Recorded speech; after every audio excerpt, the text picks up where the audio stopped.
The last thing to introduce here is the concept of a unit vector that isn't just along the x or y axis like the I or j vectors, but instead oriented in the direction of a vector that we're already working with. So again, we're working with our vector A, so I've got it written here for us. So we want to find what are the components. It doesn't say components, but that's implied here. What are the components of a unit vector that's in the direction of A? Meaning it just has a length of 1 instead of whatever the length of the magnitude of the vector that A is. So I'm going to sketch it out here. So we've got our vector over 4 up 5, so we're just a little bit bigger than a 45-degree angle there. So we've got this horizontal distance of 4, this vertical distance of 5. So that's our vector A. And so what we want in this question is we want to shorten it so that clearly that has a magnitude of greater than 1. We want to have a vector that has a length of 1 unit. So that's our unit vector in the direction of A. So U sub A would be one notation that we could use there. And so the way that we're going to do that is we're going to take the components of the original vector A, 4 and 5, and we're going to divide each of those components by the magnitude of A. So we want to find the magnitude of A, and so we're going to do that by just applying the Pythagorean theorem to the triangle that we see here. So a little 4 squared plus 5 squared, so 16 plus 25, take the square root of that, and we get a magnitude of, I'm going to go out to the thousandths place this time, 6.403. And so then to find the unit vector in the same direction as A, so it's oriented in the same direction, it's just got a length of 1 instead of a length of 6.403. We're going to take our vector A and divide it by the magnitude of A. Or in other words, I'm going to have 4i plus 5j, and I'm going to divide it by 6.403. And so that will give me the components of a vector that has the exact same direction, but now we'll just have a length of 1 instead of a length of 6.403. And so then the components of that unit vector turn out to be 0.625i plus 0.781j. So that is a unit vector in the direction of A. So to find a unit vector in any direction that we want, we just take the components of the original vector and divide it by the magnitude of that vector. And what that really allows us to do is what's found in the next question, is we now want to find a vector that has a length of 8 that's in the same direction as the original vector A. And so what we did here is we did the first step of this process, is we took our vector A and we shortened it down so it had a length of 1. Now we want to increase it so it has a length of 8. And so all we're going to do in this case is we're going to take this answer and just multiply it by 8. So we take our original vector, we shorten it down so that it has a length of 1, then we can resize it to whatever length we want. In this case, we're asked to make it a length of 8. So I'm going to multiply 8 times each of those. And so we'll go ahead and call it R for lack of a better term. So our resultant vector is going to be 8 times 0.625, which works out to be 5.000i plus, and then 8 times 0.781 is 6.247j.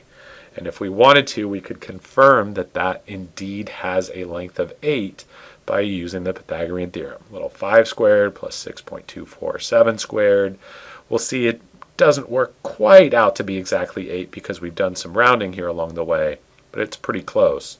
So this is the approach that we can take to resizing a vector.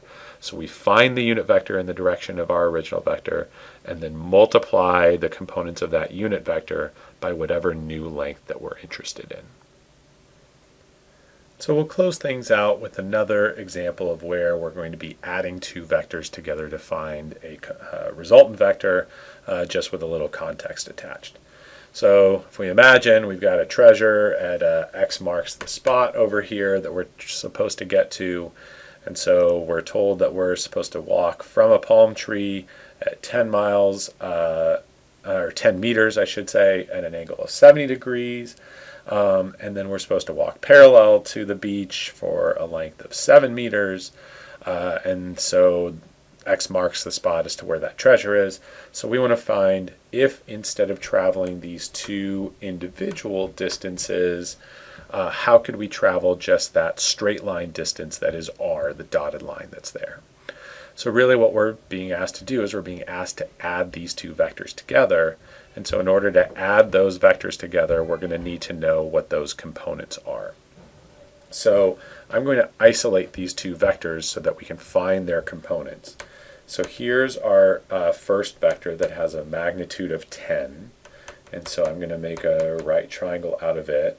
We know that that angle is 70 degrees. So we need to know what its horizontal and vertical components are. So to find the horizontal component, that's going to be 10 times the cosine of 70. And so if we push buttons on our calculator, we're going to find that that's 3.42. And then for y, that's going to be 10 times the sine of 70. So we know that that y component, if we push buttons, is 9.40. So the components of this first vector are 3.42 and 9.40. The second vector, if we highlight that one in blue, it's a little bit easier to deal with since there's no vertical movement. We're just going straight in the horizontal direction. Well, our horizontal component is that 7 meter length that we're traveling, and our vertical component is 0. So to find the resultant of this vector, of these two vectors, the sum of these two vectors, I'm just going to add these up. I'm going to add the x components, I'm going to add the y components, and so we get 10.42, 9.40 are the components of our resultant vector R. But we're not asked for the components of that resultant vector. We're asked for the single distance, which is implying the magnitude of that vector, and we're asked for the angle, the direction of that vector. So if I go back to this picture here and drop my perpendicular down, I know what the horizontal and vertical sides are. I know this is 10.42. I now know that this is 9.40. And so hopefully it's pretty clear at this point that to find the magnitude, to find the length of that vector R, we're just going to use a little Pythagorean theorem, 10.42 squared plus 9.40 squared. If we add those up and take the square root, we're going to get a magnitude of 14.03 meters. And then finally for our angle, we want the angle that is from the positive x-axis up to that resultant vector. So we've got the two sides, the 9.4 and the 10.42.